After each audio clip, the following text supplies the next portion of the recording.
It's done. Okay. But now I'll have Joy, to end it from my Joy, end. over to you. All right. Thank you. Thank you. Thank you So very let much. participants are connecting. So just wait 2-3 seconds. Over for Okay. you. Good. Great. The numbers are coming up.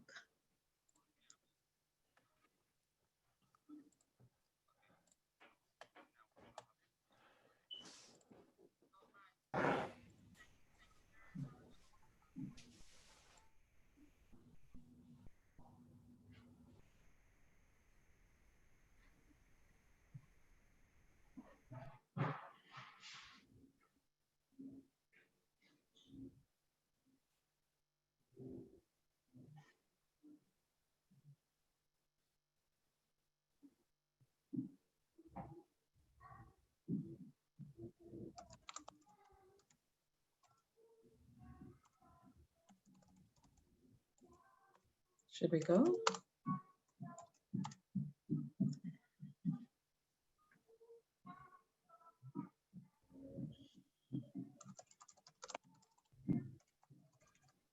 I think Sorry, we can please, over start. to you. Okay, thank you. Let's start then. Apologies for all of those who've been waiting for so long. We had some minor technical difficulties that delayed us by 10 minutes or so, but good morning and good afternoon to everyone who's joining us for the launch of the Africa Innovates magazine, all protocols duly observed. Now, in Kenya, a 9-year-old schoolboy has put down his football to pick up his tools and make a foot-powered hand washing machine. In Ghana, a 20-something tech genius has come up with not one PPE invention, but 3. And down in South Africa, a dreamer named Daniel has made his idea of a super fast, super cheap COVID testing kit a reality. Now you'll meet Daniel and a few more of the 50 innovators featured in the maiden issue of UNDP's Africa Innovators magazine in a few minutes. A silver lining of the crisis of COVID-19 is that it's given us more of a glimpse of the value of young Africans' ideas like those. And it's highlighted why efforts must be supported for true development to happen across the continent. Plus, the amazing responses from young innovators to arguably the biggest global threat in modern times has turned the tired and very incorrect narrative of an Africa that is looking for Western solutions on its head. Now, in a few moments, you'll hear from some of those individuals. But before I do that, I want to show you just a little a glimpse in a second of what we'll be seeing.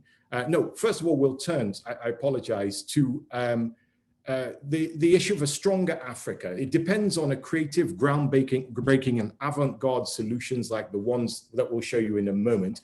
UNDP is making commitments to work with partners to support them. So to give the welcome remarks, I'll hand over to the Assistant Secretary General and Regional Director for UNDP Africa, Ahuna Eziokonwa. That's you have the mic, Ahuna. Thank you, Mark, for giving me the mic. Good morning to everyone. Good afternoon to those on the African continent and the European continent, elsewhere in the world. Distinguished delegates to the United Nations General Assembly, members of the African Influencers for Development Supergroup, the Vice President of the European Investment Bank, our young, dynamic, gifted African innovators who have joined us today.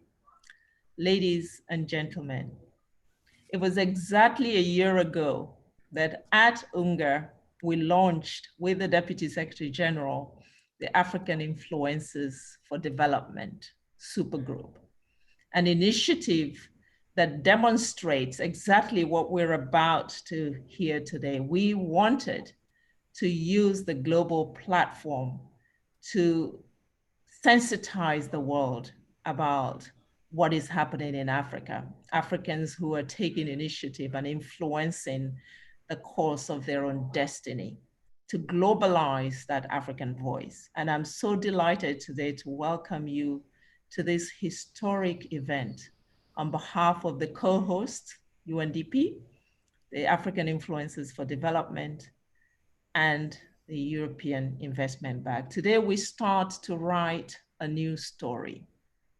It's a story about the limitless possibilities and promise of Africa.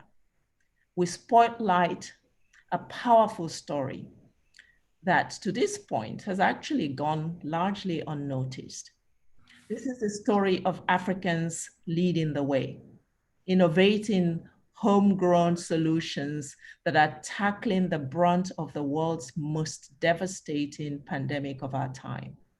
This is a story of promise and hope at a time of a lot of darkness. COVID-19 left Africa with no choice.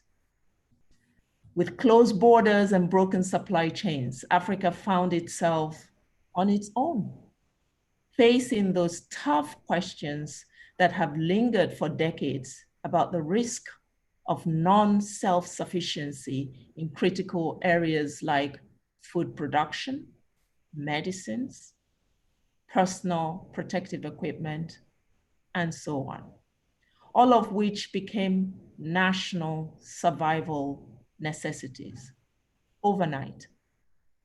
The impact of weak production systems and lack of infrastructure raised the prospect for severe impact on Africa as the pandemic ravaged across the world, devastating economies and crushing livelihoods.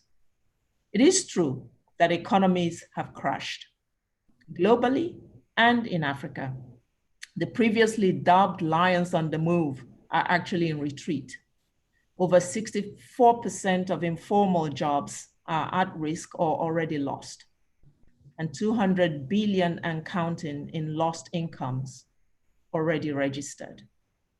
But there is another story within this story, and that's the story of how a continent is weathering this COVID-19 storm.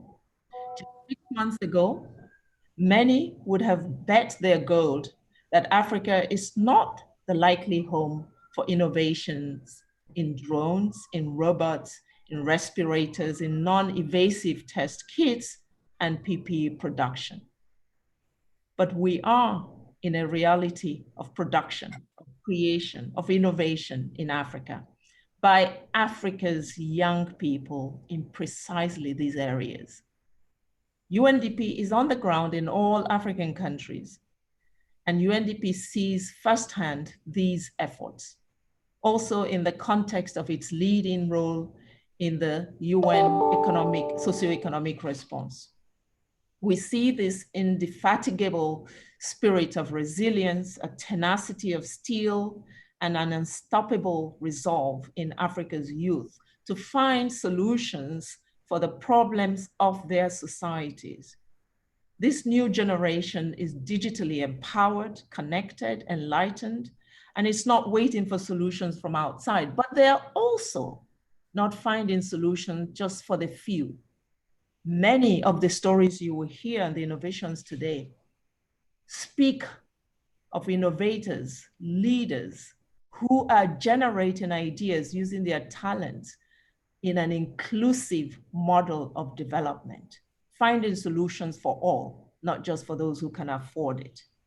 There is a compelling story to be told about what Africa's innovations mean for the future of development, not least at a time when COVID-19 has exposed most acutely the fractures in the old models that we have come to depend on.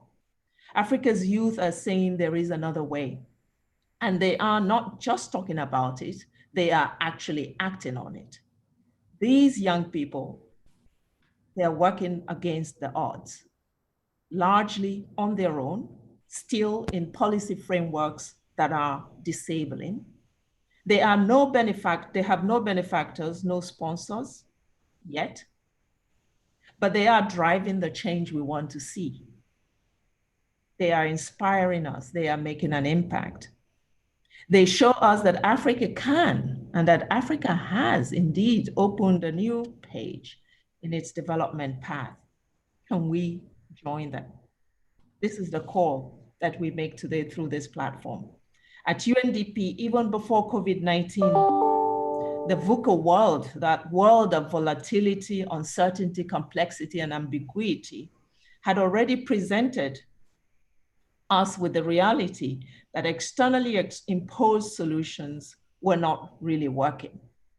The UNDP Accelerator Labs, spread across 30 African countries, were deployed as platforms to test our new ways to do development. And the results are significant. As nationals apply their unmatched knowledge of context to profile development solutions, COVID-19 has taught us that there are circumstances when national capacities are actually the only solution. In food, in social services, in industry. It has re-legitimized the quest for regional value chains and shorter supply chains.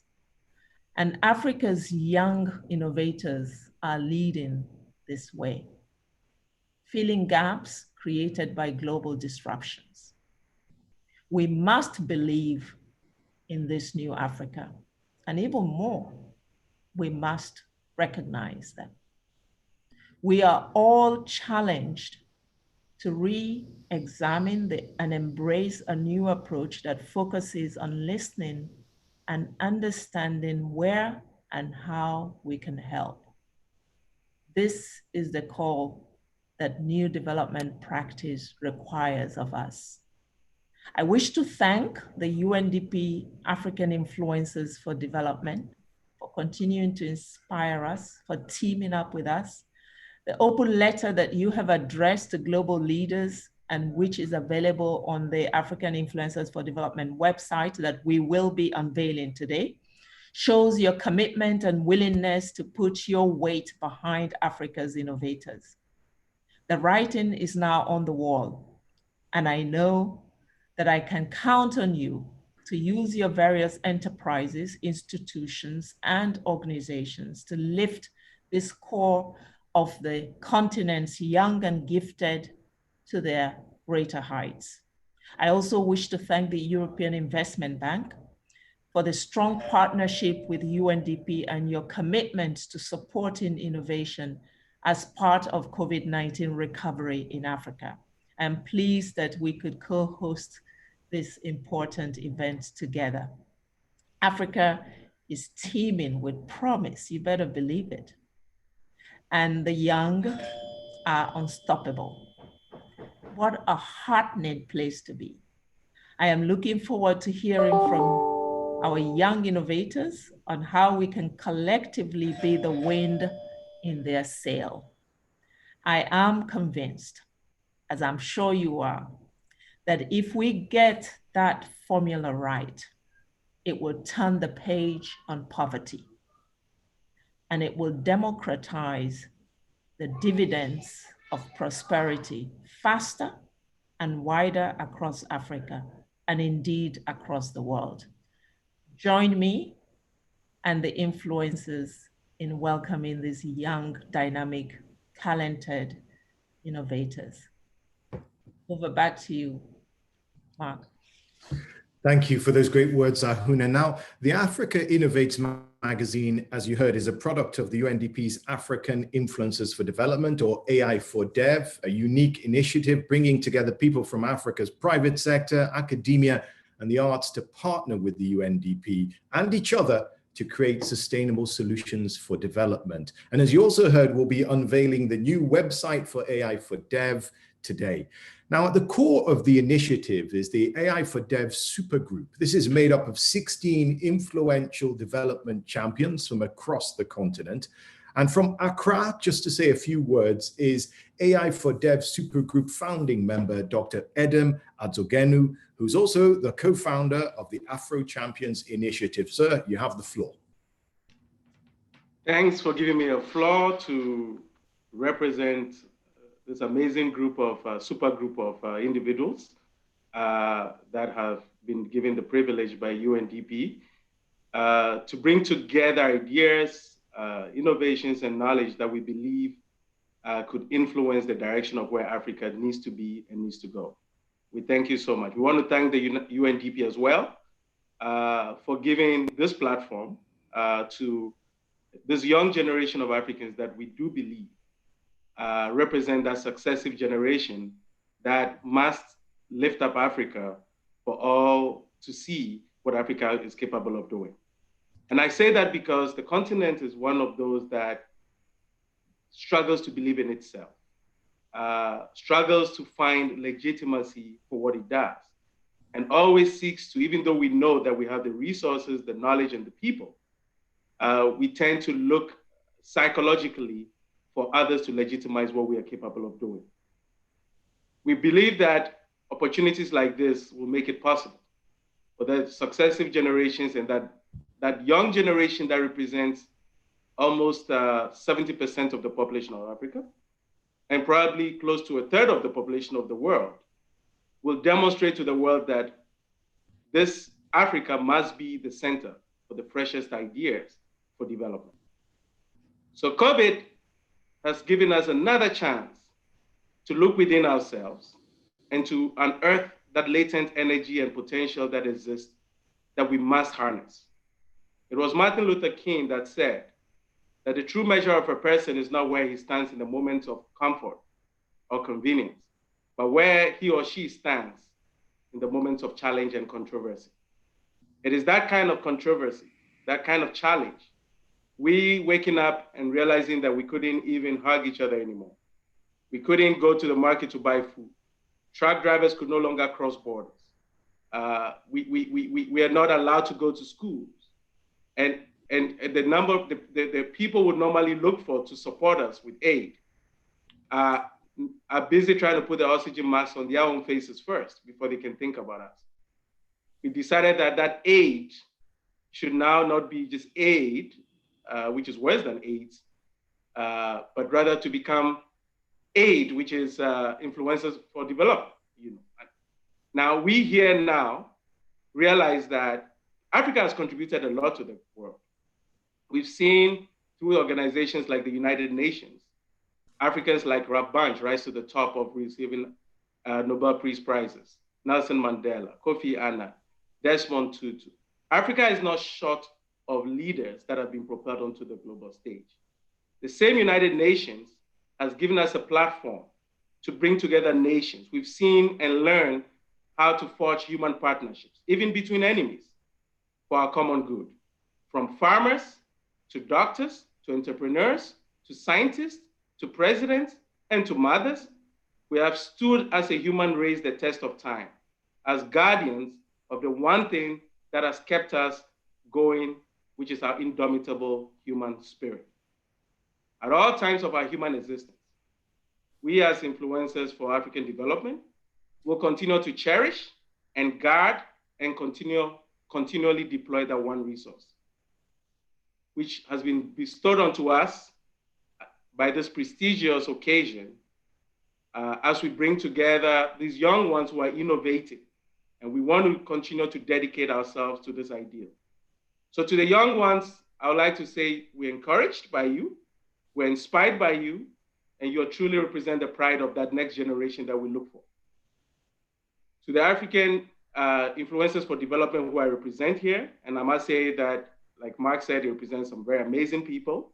I'm honored to be here representing you, to witness what for me will represent the icon, the pride of a new Africa, the reservoir of hope and the beacon of light for the continent. We see this as being instrumental, not because of COVID, but in spite of COVID, and that it will become the vanguard for bringing together Africans under this continental free trade area. Because without innovation, without bringing together the skills that we have, the continent that is continues to aspire to integrate, aspire to transform, and aspire to emerge globally will never happen. So let it be said that on this day, those market women who are looking for the opportunity to get back onto the market to sell can do that now safely, because there's some kind of tools, technological and digital tools innovated in Africa that creates a safe bubble for them to be able to operate in. Let it be written that today, truck drivers are now able to cross borders simply because there are technological tools that make it easy for their test results to be validated as they cross border. Let it be trumpeted to all the nations of the world that right within Africa, young people like the young 9-year-old Mark just spoke about, with this opportunity and this platform, is now being able to build scientific solutions researched in Africa, resourced in Africa, and funded in Africa. We realize that funding is always a challenge, but we don't always need funding. We need the will. Because with the will to do, funding will come. So without the active support of even governments, here we are with the young generation that have produced solutions that have saved the day during COVID. So let it go on now that we will give them the support, we will pledge our support, and we'll continue to give them the inspiration to take our stead as influencers of development, and also create other influencers for development for the Africa we all want to see and love. Thank you very much, and hopefully this will become that center for innovation, that all nations of the earth will come and discover their potential in this new Africa that we all see. Once again, thank you, UNDP, and Mark, back over to you. Thank you very much, Dr. Edem, and thank you for your continuing support. Now, when UNDP dreamed up the idea of a platform for people to come together to co-create products and platforms for sustainable development, one of the first to answer the call was the president of the African Export-Import Bank, or Afrexim Bank as it's commonly known, Professor Benedict Orama. Now, he recognized that there is powers in numbers, and that by pooling our respective energy and ability together, we can, and this is a direct quote from him, make a formidable force. Now, to represent Professor Orama here today is Afrexim Bank's chief economist, Dr. Hippolyte Fofak. He's standing by in Cairo, Egypt, to say a few words. Dr. Fofak, can you hear me?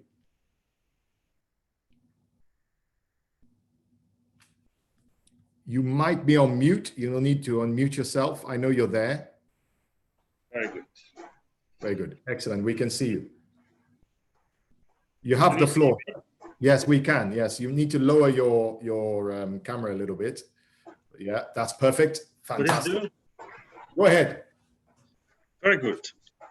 First of all, I would like to really thank you for associating the African Export-Import Bank to this history-making event, and it is. And it is because really innovation has become the alpha and the omega.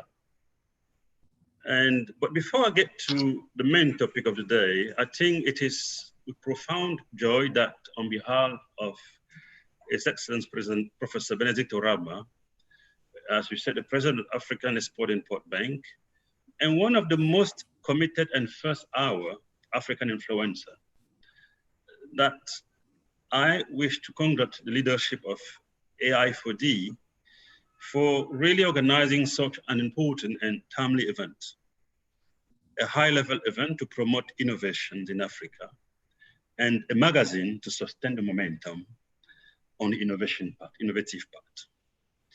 We would also like to congratulate the leadership of AI4D, and especially Mrs. Aouna, for her foresight and tireless commitment. In the last few decades, where the world has witnessed deepening process of economic integrations and globalizations, technology have become the main drivers of growth and competitiveness. In fact, the world has moved away from the Jack Welch world of organizational changes as the main drivers of growth and success. Increasingly, what matters most is innovations and technology, which have become the main engine and drivers of structural transformations, and we've moved away from organizational changes as a key engine of growth. One has to just look at dynamics of the US stocks market. When tech stocks are up, markets are up. When tech stocks are down, so is the market. So innovation has become essentially the barometer of growth, but also of market sentiment. So the step taken by the leadership of AI4D under the Mrs. Aouna, are fully in tune with our time and have the power to accelerate the transformation of African economies and its connection into the global economy. The beauty is that innovation is everywhere. It is connecting the world and enhancing knowledge sharing and exchange during the pandemic. It would be good to go back 100 years from now and see what actually happened during the Spanish influenza. I'm sure then and there, survival was probably more important than productivity. Here we are in the middle of pandemic, worrying about innovation, productivities, innovations, and drivers and development. Innovation is everywhere. Innovation is technology. Innovation is creative. Innovation is policy. Innovation is also payment system, and it's changing the world of banking and finance, as we all know. And at Afrexim Bank, we are truly an innovation bank, actually drawn on technology and innovations to leverage more resources into the continent. We are drawn technology to actually improve payment system within the continent. But we are not just an innovation bank, which is shining through its product and creativity. We are also very proud as an institution that support and promote innovation within the continent. In this regard, in the interest of time, I'll just mention one initiative. The bank, under the leadership of President Orama, launched FEDA, Fund for Export Development in Africa. One of the main objectives of that fund is to support young Africans in the startup space so that no startup will die, no great ideas will end up in the drawer because of lack of financing. The Fund for Export Development in Africa, FEDA, is a fund to promote innovations, to promote young entrepreneurs in the tech innovation space.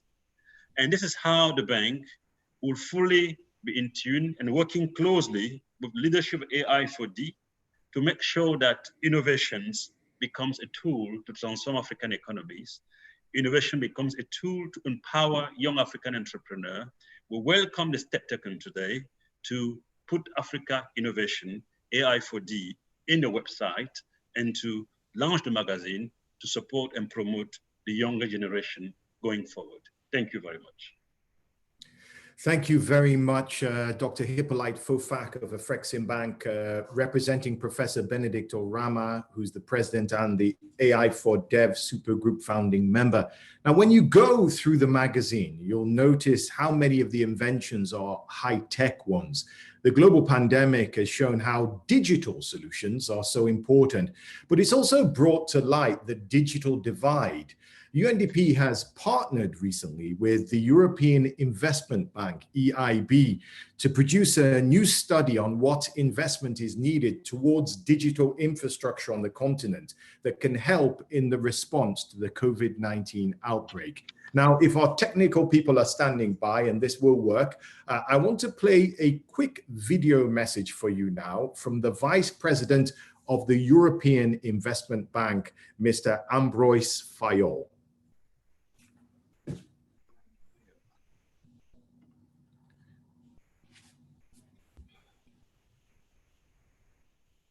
If you could please roll the video. Thank you.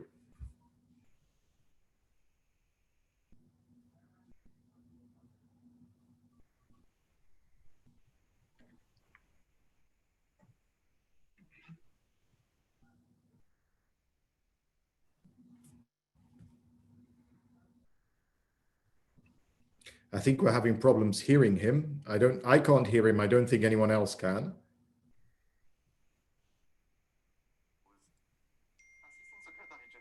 Okay. Excellencies, ladies and gentlemen, it is an honor to be able to address this plenary session.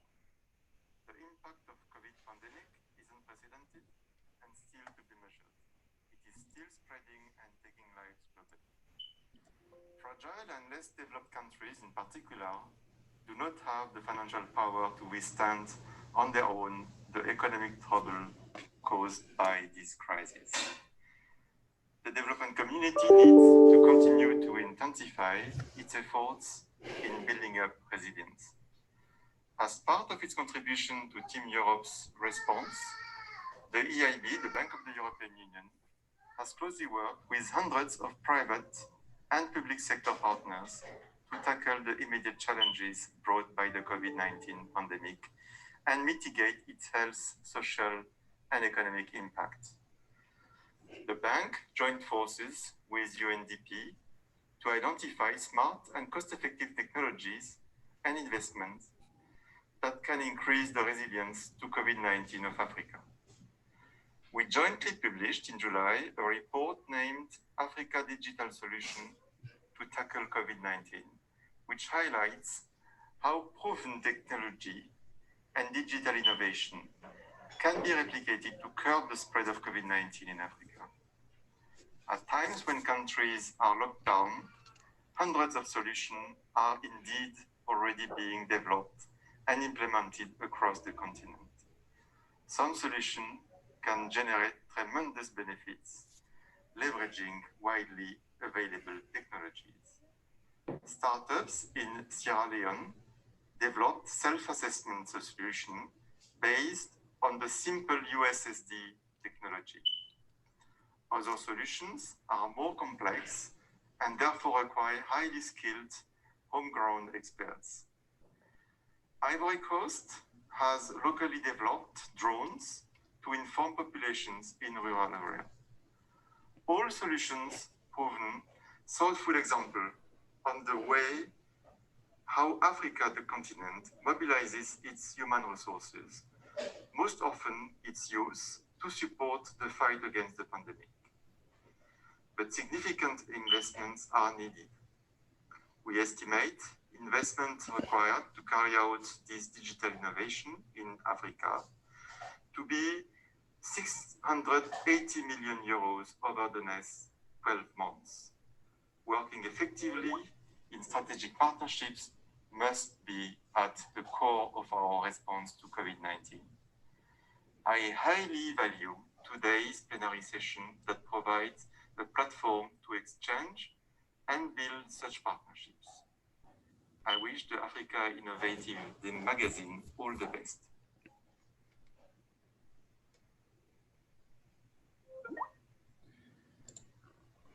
Thank you. Now, the aim of the African Innovates magazine is to be a platform for partnerships, the beginning of a platform for partnerships. Now I invite a few words on the importance of strategic partnerships from Ms. Maria Shaw Barragan, who is a director at the EIB. Maria. Thank you very much, and good morning to some of you. Good afternoon to those of you that are in Africa listening to us. It is an honor for me to be able to participate in this event today, and I very much thank UNDP for this partnership and for the opportunity to speak. The European Investment Bank has been supporting investments in Africa for the last 56 years. And we have covered many sectors from clean energy, transport, health, water and agriculture, both public and private borrowers. And over the last few years, we have been putting a particular emphasis on financing the digital economy. As we all know, the digital technology can help build resilience and can help countries face the current challenges posed by COVID-19, both on the health part, but also on the socioeconomic aspects of the pandemic. This pandemic has highlighted the world's digital divide. 900 million people remain offline in Africa.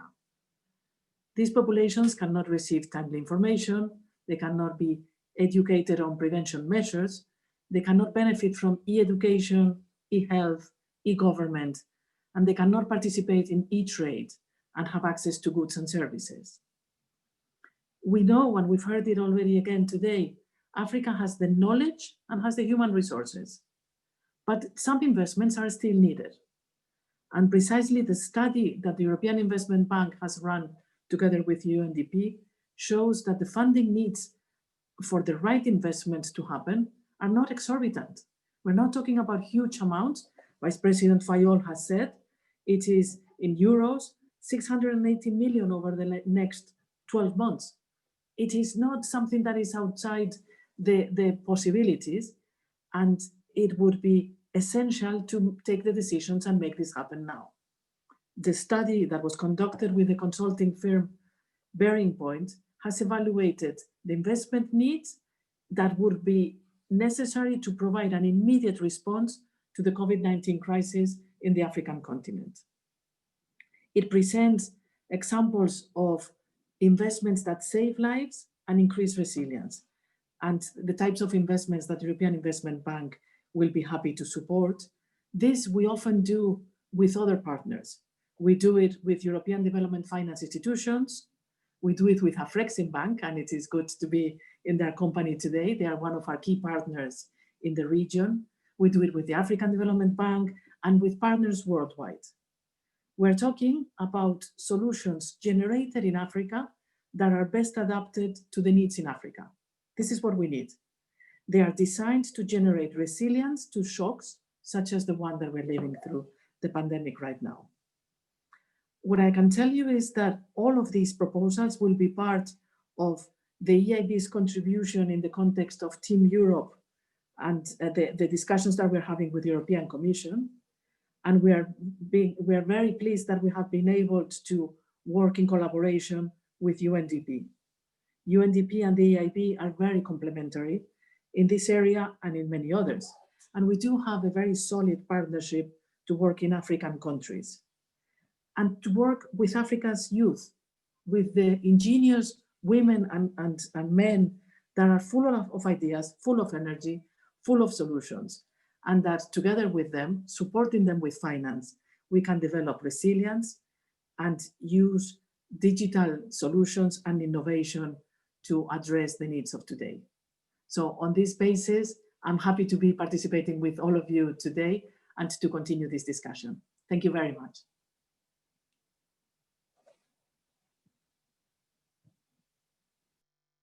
Thank you very much, Maria. Now we have another short video message of congratulations from the African Union. Ambassador Fatima Kiari Mohammed is the AU's permanent representative to the UN. Please roll that video.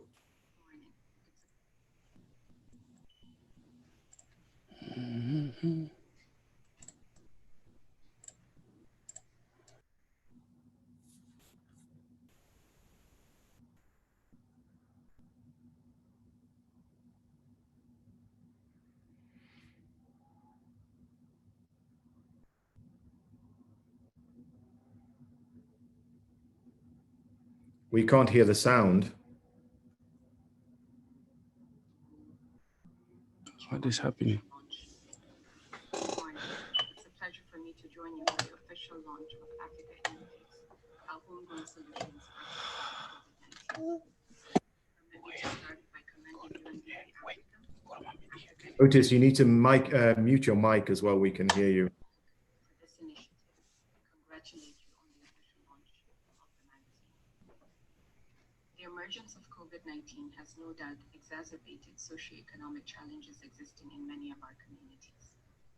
We've seen the impediment of daily economic activities, which is catastrophic for a region with vulnerable populations.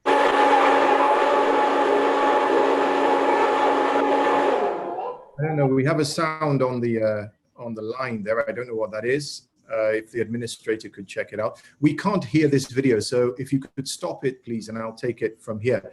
I do notice that the ambassador herself has joined us. At least I see her at the bottom there. If you are there, madam, perhaps maybe we could bring you in and you could speak directly. The recording is very low, Mike. That's how they did the recording. Yeah, could you bring it, just drop it and bring it back to me? Thank you.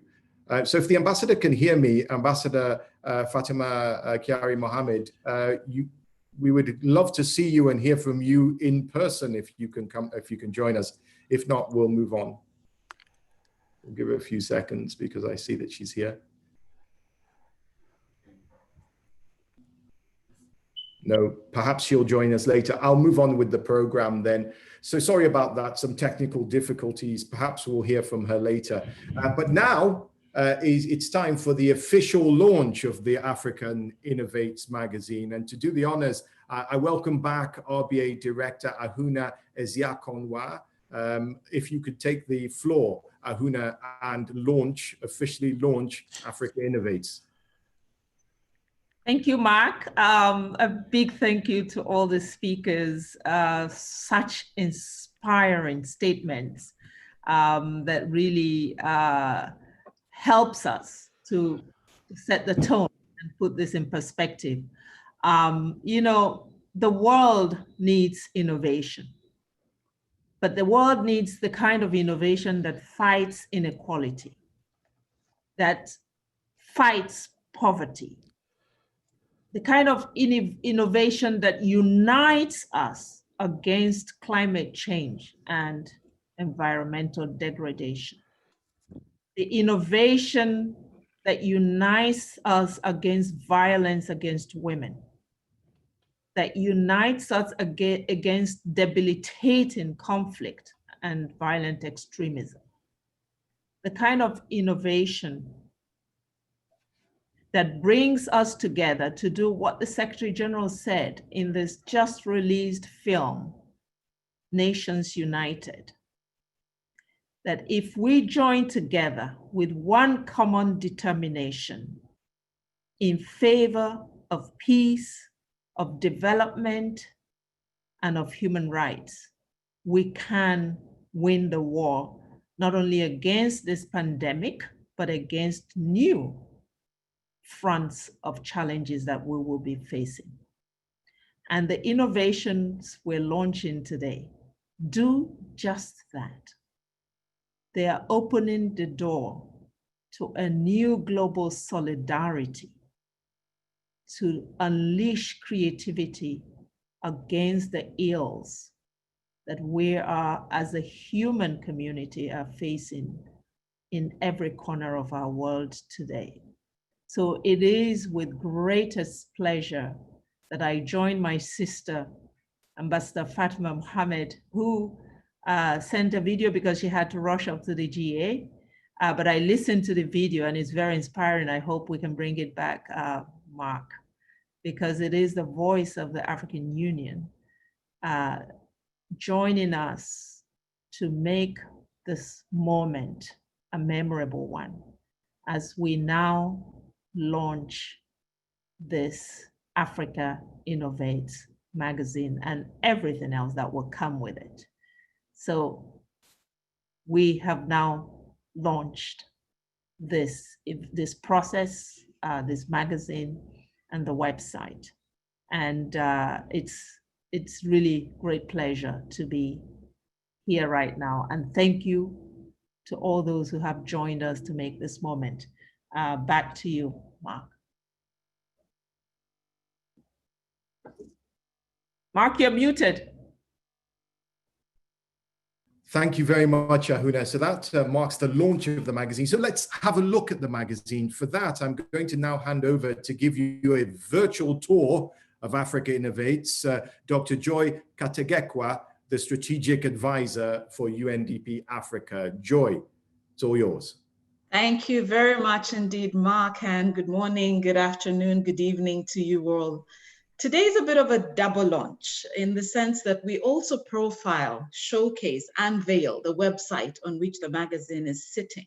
And as you will see, the website is really the home where we will be telling stories about the African influencers for development. Of course, today we spotlight the younger influencers, but perhaps first to go into some of the broader initiatives. The African Youth Innovating Against COVID is the first one. The second one is the supergroup itself, where the likes of Professor Orama, Dr. Edem are behind the force driving initiatives on the continent. The third initiative of the influencers is the Hekima series, and many of you have been joining us over the previous months where we've been hosting outstanding African leaders, Nobel laureates in this case, to tell us their solutions for a new Africa. And the fourth is the business map, where we profile some of the key places and players on business in the continent.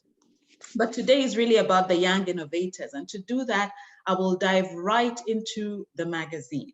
You will all receive very soon a downloadable version of this magazine. And so you can share with me some of the, some of the stories coming out of that. A powerful story of hope, of faith, of the possibility that Africa is innovating. Let us start with Cape Verde. Think about an archipelago of 10 islands where connectivity is an issue. And this is not a story unique to the islands. Infrastructure and the challenges with the infrastructure are known. I see the ambassador has joined us. So I'll do a quick run through and then we can come back to the ambassador. Cape Verde, this great story of a lecturer in the university who has put his talents to use in shaping drones, the drones that are supporting the logistics of the medical industry in the islands right now, transporting medicines and so on and so forth. So from Cape Verde, we see that. The Ghanaian scientists have not been left out. They have decoded the genome sequencing behind COVID-19. And this is important because the scientists will tell us that you can't treat what you don't understand. And so very early on in the days of COVID-19, they took special studies to understand, analyze, decode what this virus is truly about. And they shared this information with the world. This has been important also in their prevention processes and is helping ultimately in the vaccine trajectory. And then the young boy from Kenya, Wamutoka Stephen. You know, for a pandemic that has been presented having an antidote of washing hands, Stephen wondered about what to do when people will get infected just by opening and closing taps. What did he do? He developed this semi-automated invention, a washing hand technology that you do not need to switch on and off, as you will see over there. Interestingly, his initiative cost $30 to make. And many have come to him since to say, could you replicate? Stephen is stuck with the possibility for replication because of the finances. And listening to this story, I wondered what would happen to the world if we put our money in the right places. And then we move on to the trailblazing test kits from South Africa. Daniel is with us today. He and his company, Cape Bio in South Africa, have developed the biologics and reagents to use specifically in COVID-19 test kits. This has been phenomenal for increasing testing capacity within South Africa. But interestingly, as Daniel will tell us, there are orders also from across the world. And then we have one of our influencers for development, Ms. Temi Giwa Tubusun. This lady is already fairly known in terms of what she has done with blood and transporting blood around Nigeria and other countries. But in the midst of COVID, she quickly pivoted into oxygen, knowing well that respiration has been a big issue with how people are struggling with this disease. And what Temi has done is to create an infrastructure that transports oxygen in cylinders quickly, effectively, cost-effective manner across Nigeria. And as I said, she's expanding across Africa as well. One of the issues we struggled with in the early days of COVID and perhaps continue to struggle with is misinformation, is fake news. And what Wambui in Kenya did is put his data analytics into a chatbot function that helps to talk about the spread of COVID in Kenya, the information that has been verified in terms of the authorities, and to allow the medical officials to do their work well in an environment outside of fake news. His app has now been expanded also for application in hospitals and other places.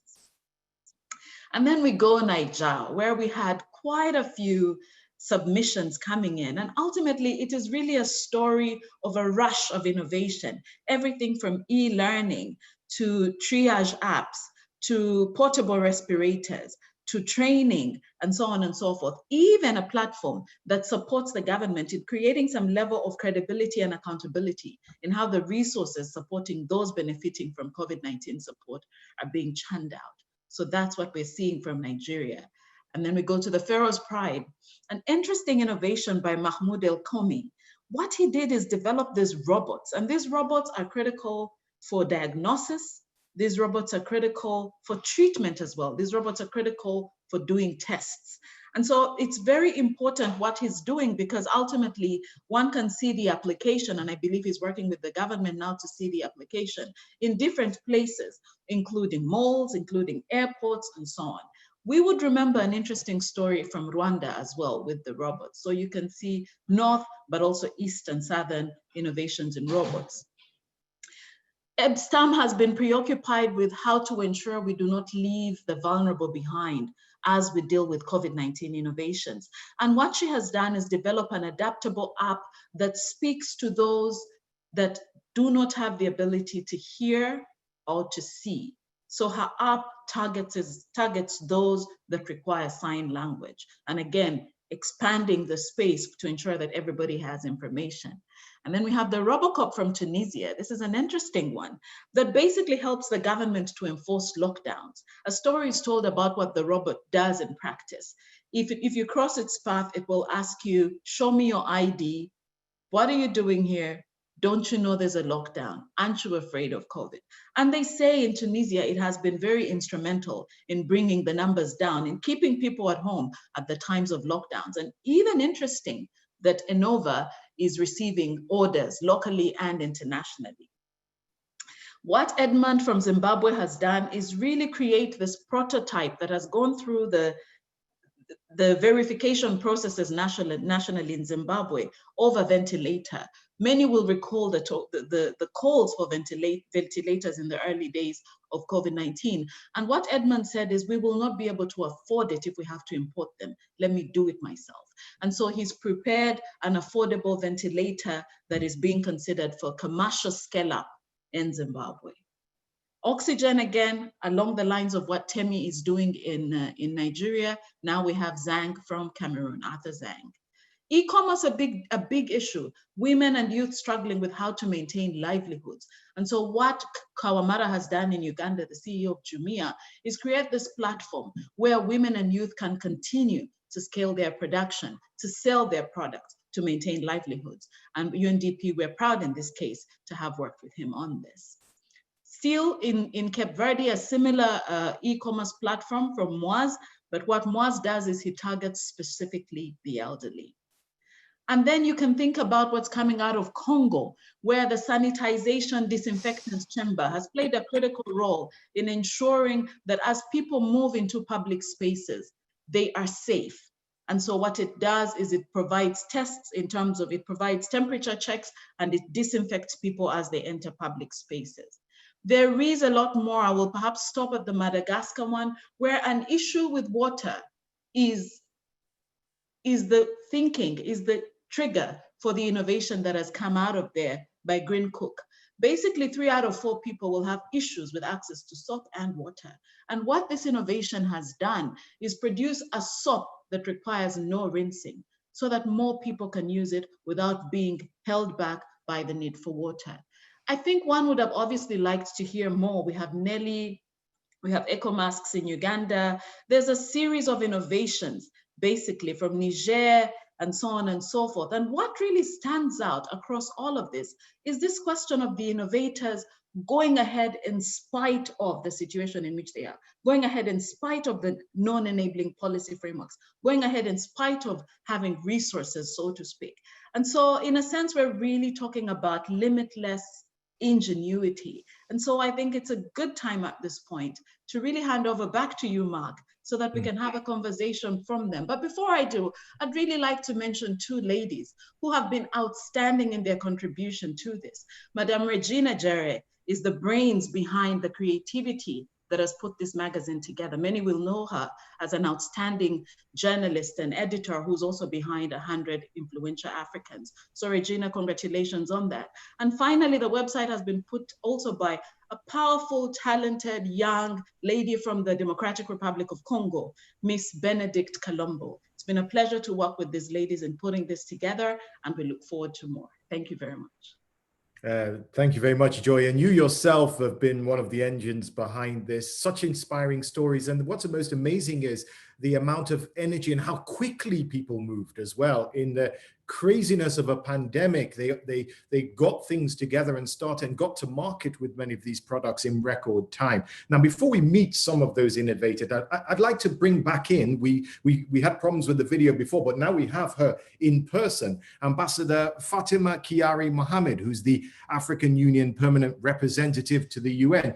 Your Excellency, welcome. It's great to have you here. This is exactly what the AU encourages, yes? Absolutely, absolutely. And I'm really glad to be able to actually join you in person. You know, sometimes they say things don't happen by accident. I was actually out joining the opening of the general debates, and having gone through the magazine yesterday, I was really a bit pissed that I wouldn't be able to join this launch, but it so happens that it is possible to do it.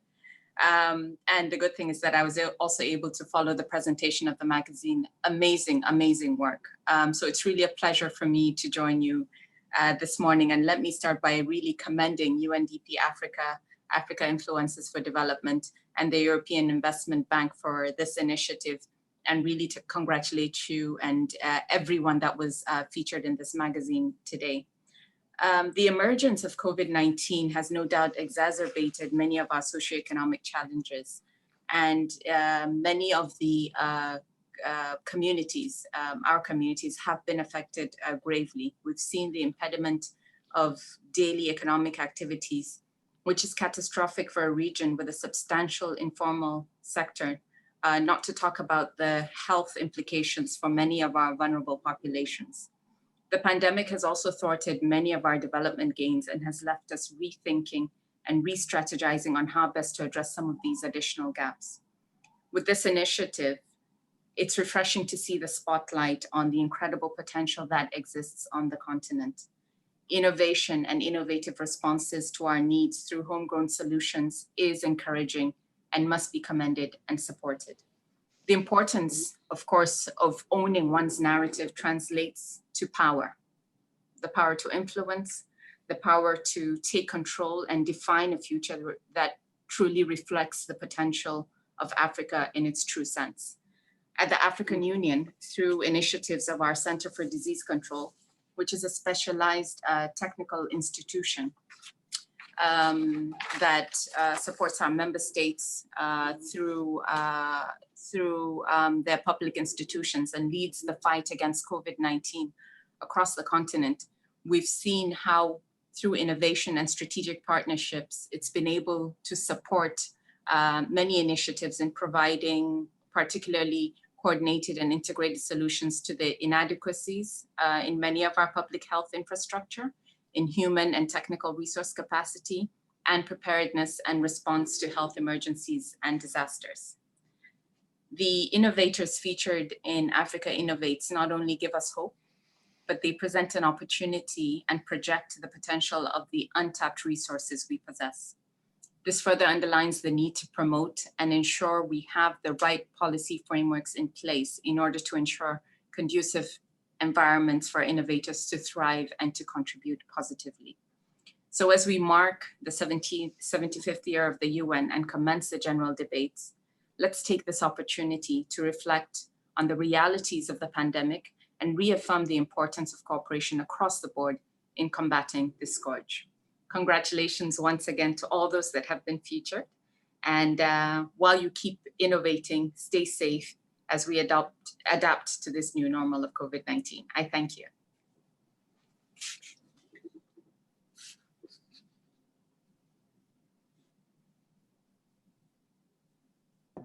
Mark, Can't hear you. Mike, you are muted. Can't hear you. Apologies for that.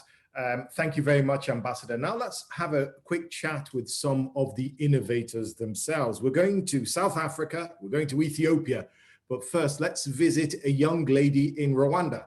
Nelly Uwineza had planned to make beer, but she quickly adapted to provide a much needed product when the pandemic first hit her country. If you can hear me, hello, Nelly, can you hear me?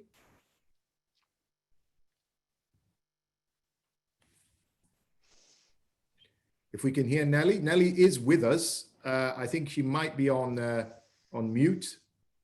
No, have we lost Nelly? I think we might have lost Nelly. Okay, we'll go back to Nelly, then we'll move on. Let's move on to Daniel Ndima. Now, Daniel loves a challenge. Usually a COVID-19 test kit takes about 3 hours to produce a result, and it can be expensive as well. So together with his business partner, Diona Lioma, Daniel produced one that can give a result in about an hour, 65 minutes or so. It's cheaper and it's a faster alternative to the imported COVID testing kits that were being deployed across South Africa. Daniel, can you hear me?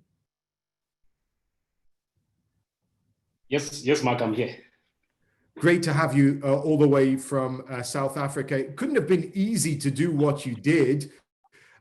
You know, and also when it comes to finding the support and the finances and things like that, I know that you're a biotech venture, I guess I would describe it as. Tell me about your journey, and then also tell me some of the challenges that you faced en route to where you are now.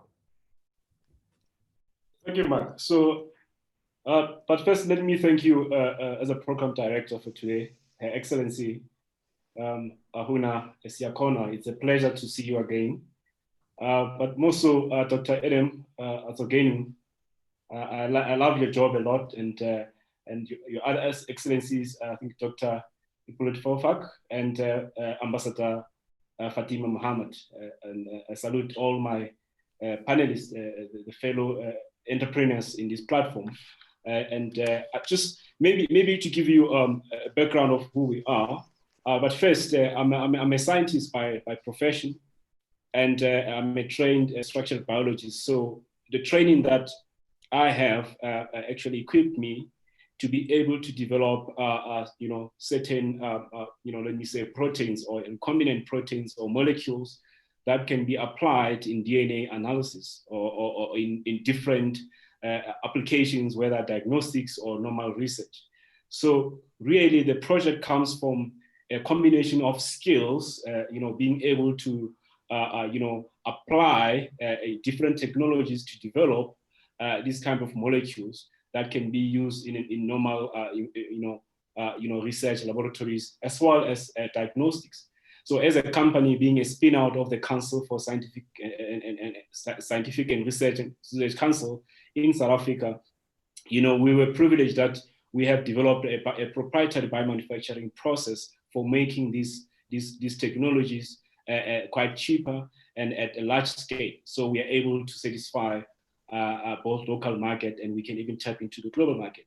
So prior to COVID-19, we were trading in the US and in South Africa, basically selling these molecular biology reagents.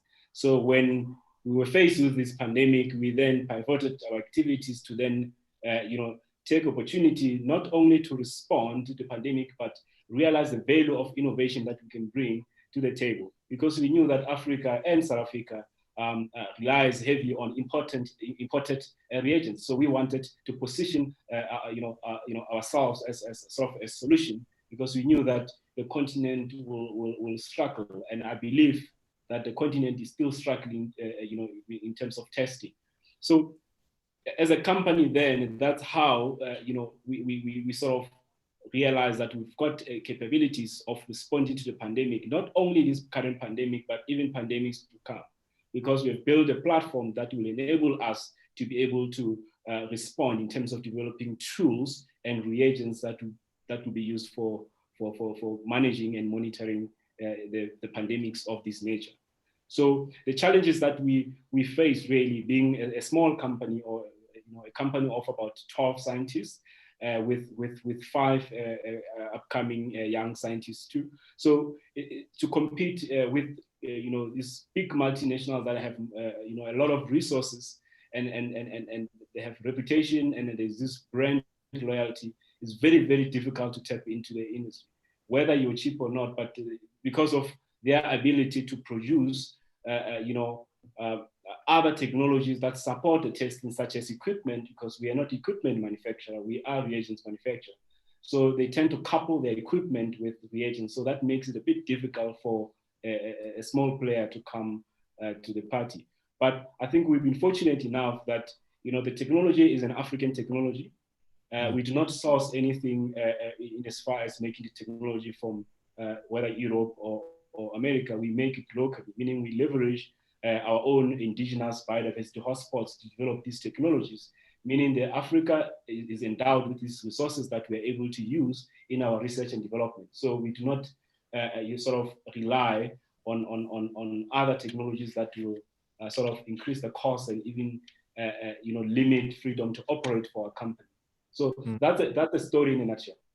So Daniel, has it been difficult to raise money? What have been some of the biggest challenges? Because if you have a biotech venture in say, the US, investors are throwing money at you. But it's very different in Africa when you say, listen, I've got this biotech, complex biotech. I don't think the same thing happens. So tell me kind of what the challenges are and sort of what the plans to scale up are. I know you want to produce test kits for HIV and tuberculosis, right?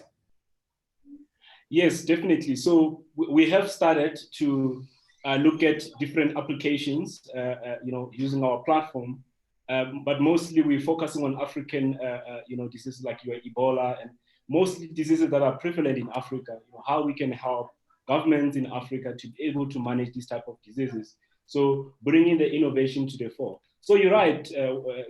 When you mention funding challenges, the issue is that African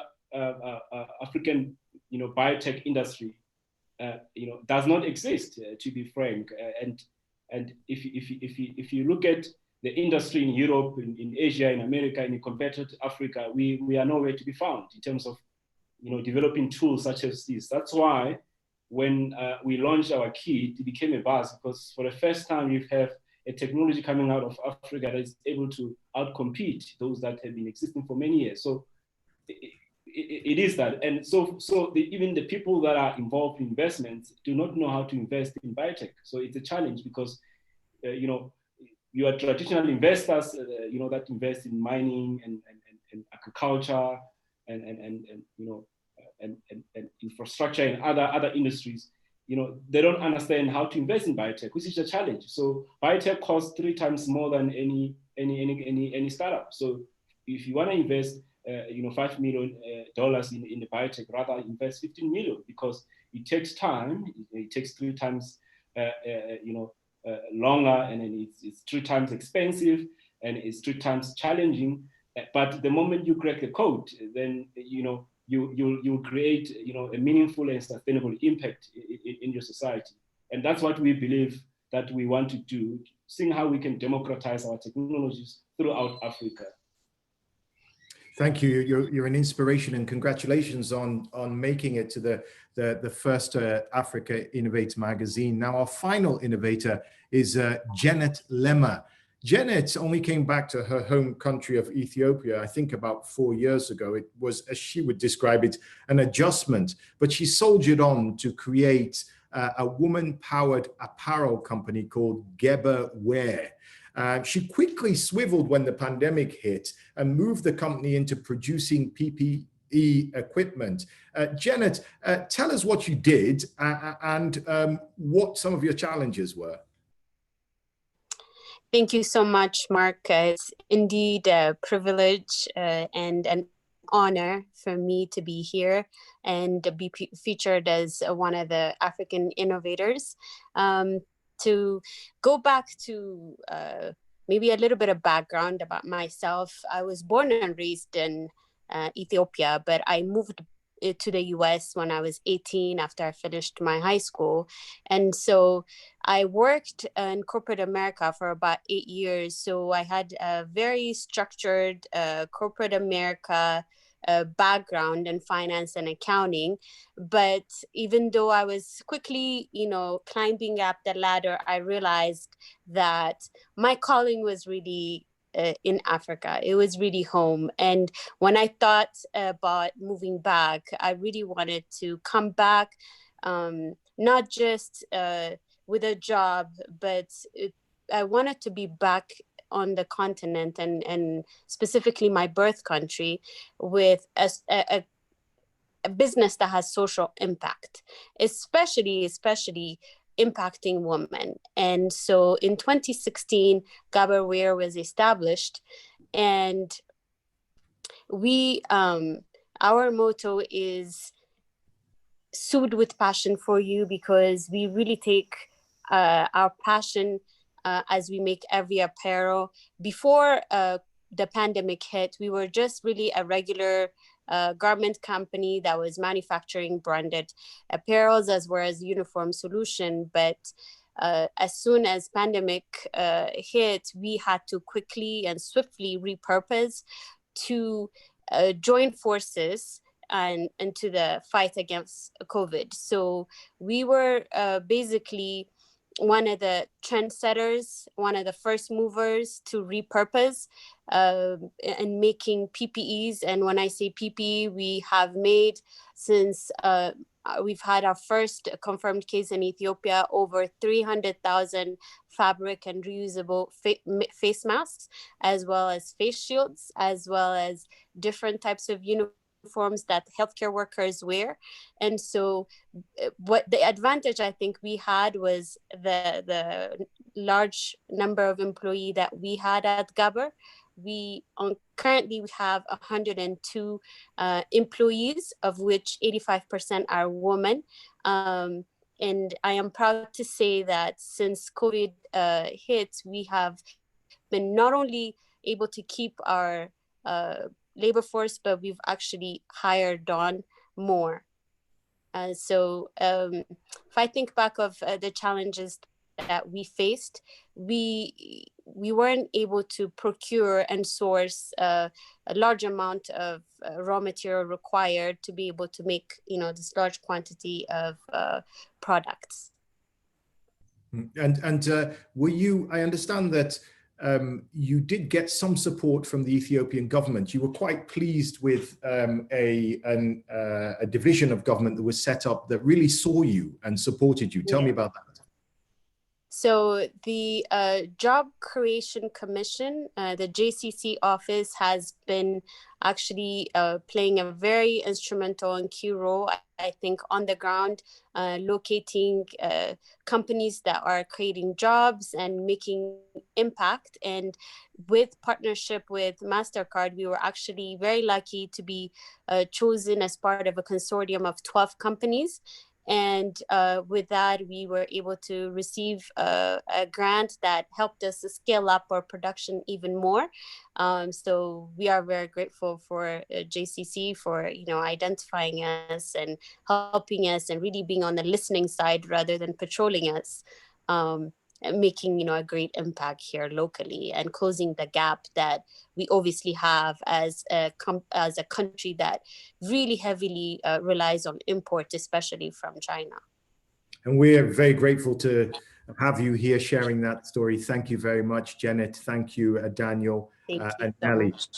Now, inspiring stories. I want to mention that the website that we mentioned for African Influencers for Development is now live, and we've included the link to the website on the chat box. So go there and click on that. Alongside that, you'll also see the link to the magazine as well. So they're both there in the chat box. Check it out. Now, all this, hearing from these innovators, must be music to the ears of our next speaker. Dr. Eleni Gabriel-Madin is also in Addis Ababa, Ethiopia. She's best known as the co-founder of the Ethiopian Commodities Exchange, but now Eleni also heads Blue Moon, a pioneering startup incubation hub in Addis. She's also a founding supergroup member of the AI for Dev initiative. I'll now hand over to the good Dr. Eleni to give us our call to action. Eleni.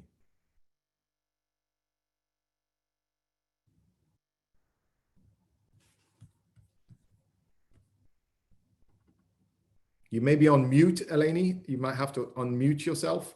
Or have we lost her? I don't know if we've lost her. No, she's there. You're on mute, Eleni.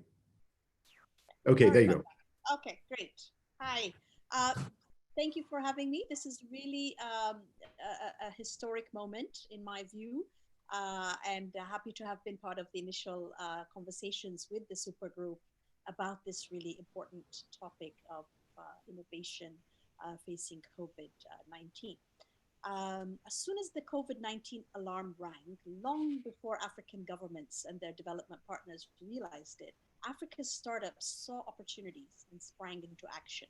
While policymakers and donors were considering procuring hundreds of millions of dollars in medical supplies from around the world, and of course, largely China, and convening consultations with teams and experts, young entrepreneurs on the ground were already addressing the pandemic's effects on the ground. Neither asked nor supported, African youth-led startups got busy repurposing, as you've heard, their businesses, launching new operations to manufacture hand sanitizers, masks, shields, and other protective gear. They innovated locally made ventilators and testing kits, launched digital platforms for tracking and tracing transmission, built systems to inventory and deliver supplies, designed apps to analyze symptoms and provide mental health services, food delivery, e-learning, e-logistics, and much more. There's no place, in my view, on earth that has a monopoly on good ideas. Innovation is not limited to places like Silicon Valley or Tel Aviv or Shanghai. Innovation is everywhere. I believe that COVID-19 has shed light on what's been there all along. And this generation of African youth startups is inspiring in that they're not only jumping to action, but they're motivated by the desire to do good and to transform society.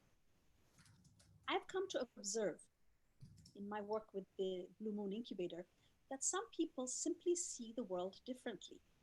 Where others see problems and crisis, some see opportunity. And the difference between where innovation thrives and comes to transform our lives as we know it, and where innovation withers and dies is the fertile ground on which it falls.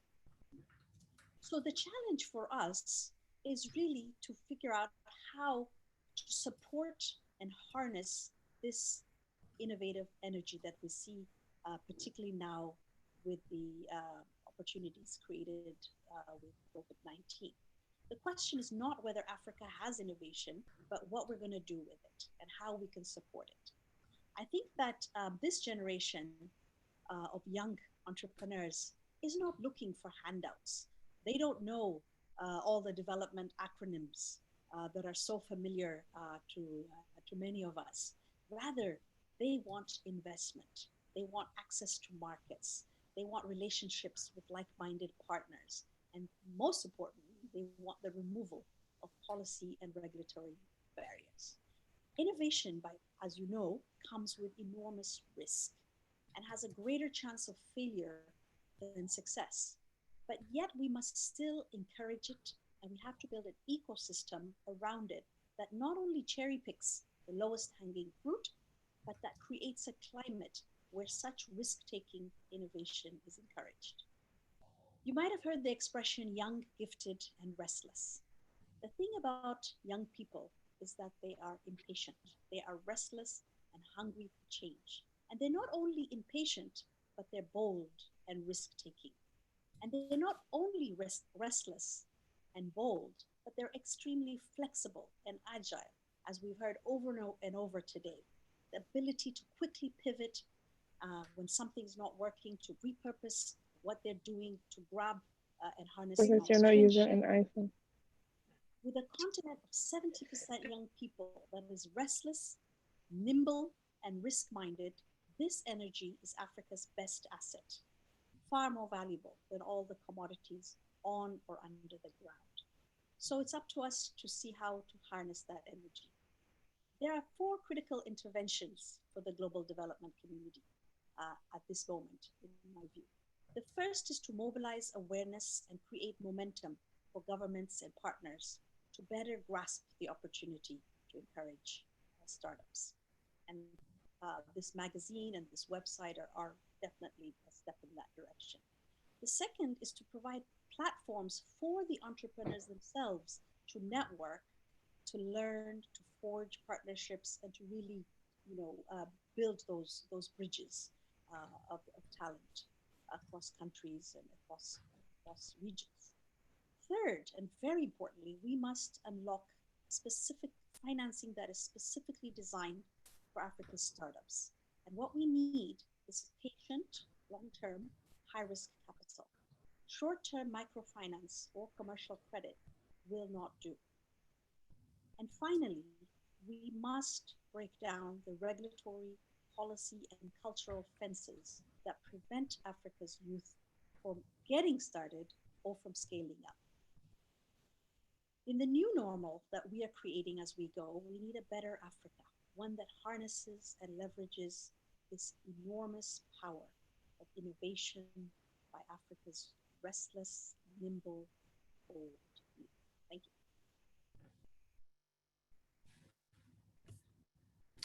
Thank you very much. Thank you very much, Eleni Gebremedin.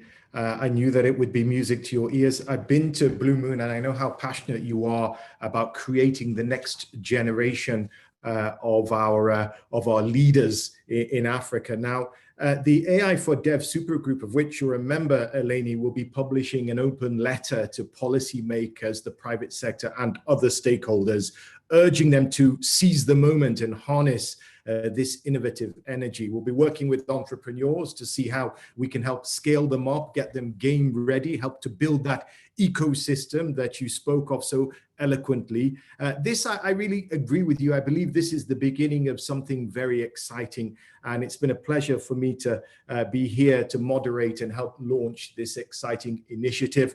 But now all that's left is for me to hand over to the RBA Director, Ahuna Eziakonwa, who's going to close us out and end what's been an inspiring session. Ahuna.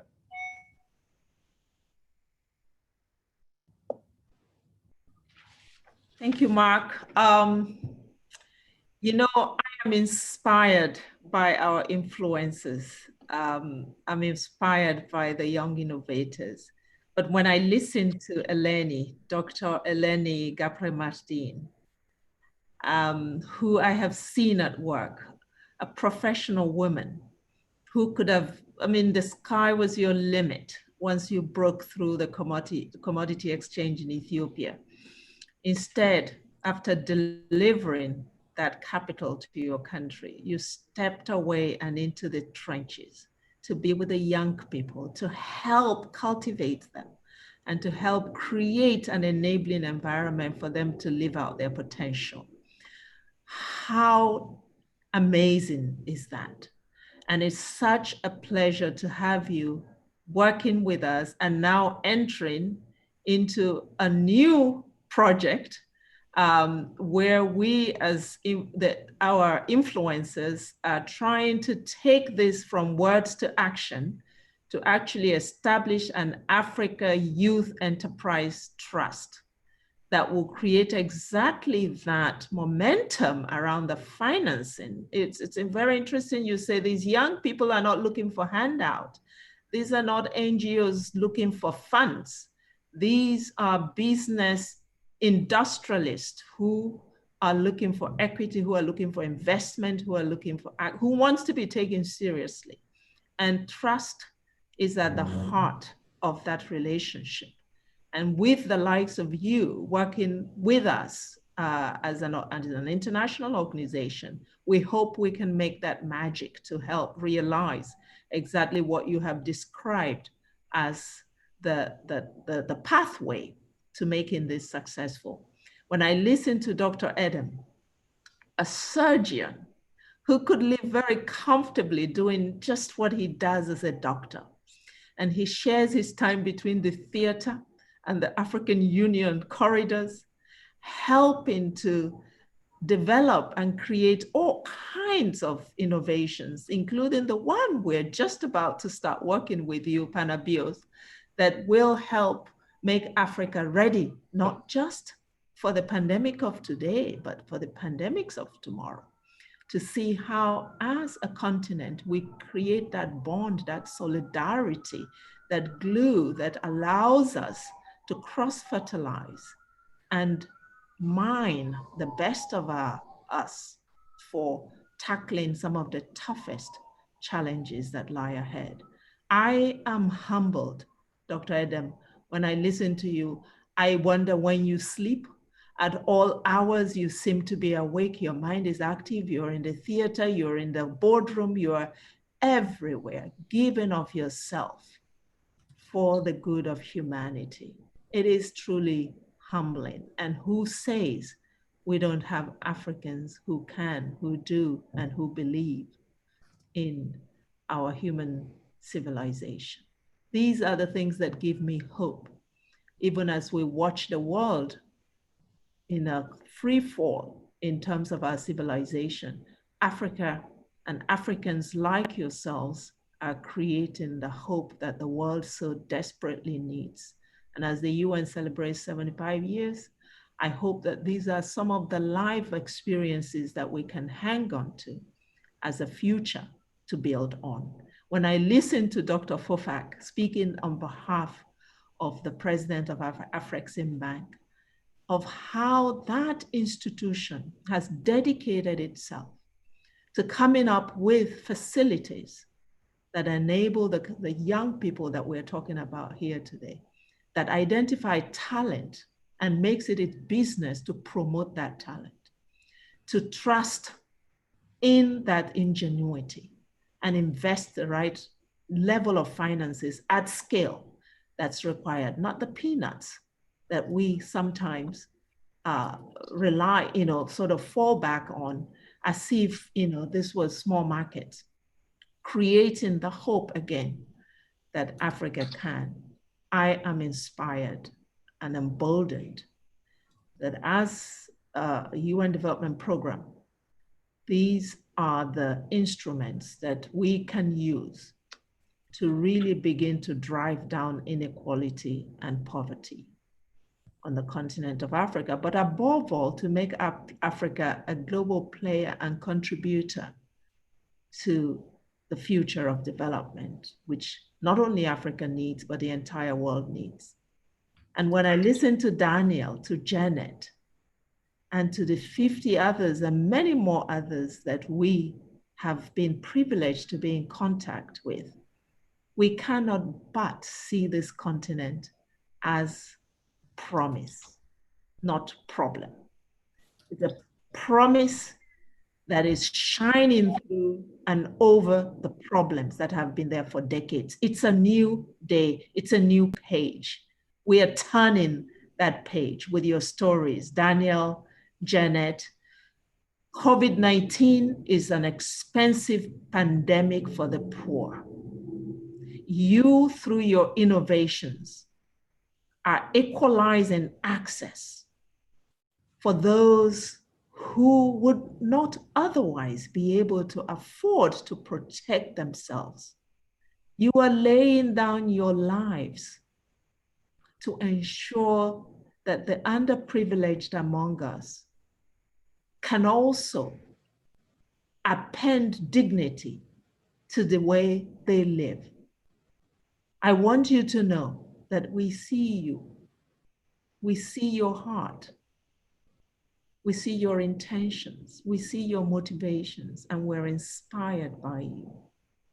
We have only touched the surface with these 50 innovations. It's just a taste of what's there and what's to come.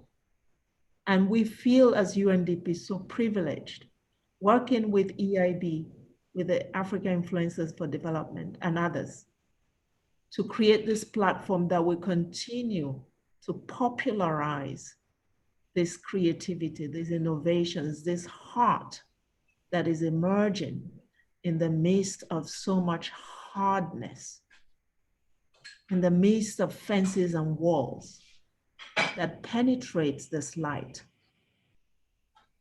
So with that, I want to say thank you to all of you who have joined us. And I want to say from the bottom of my heart, a big thank you to Regina and her team who got us to this point in terms of really applying their own innovation to creating a masterpiece of a magazine and a website that will endure. Because we're not, this is not a one-off. We're going to continue to profile these amazing stories with this very magical template that Regina and her team has given us. And I want to thank Mark and Joanne, our communication consultants, among other things, who continue to nurture and help us bring to life this idea of the supergroup and what they can do for the development journey of the continent. And finally, to my UNDP colleagues, Joy and others, the resident representatives who in the first place identified as talents in each of the countries where they're placed. I want to really thank you for playing team. It's only the beginning, and we're looking forward to a lot more because there is more where this has come from. Thank you all, and let's continue to build innovation for Africa and for the world. Thank you. Thank you, Ahuna. That concludes the launch of the Africa Innovates magazine by the African Influencers for Development Initiative. To everyone, particularly the 50 innovators and their peers across the continent, thank you, good day, good evening, and good night.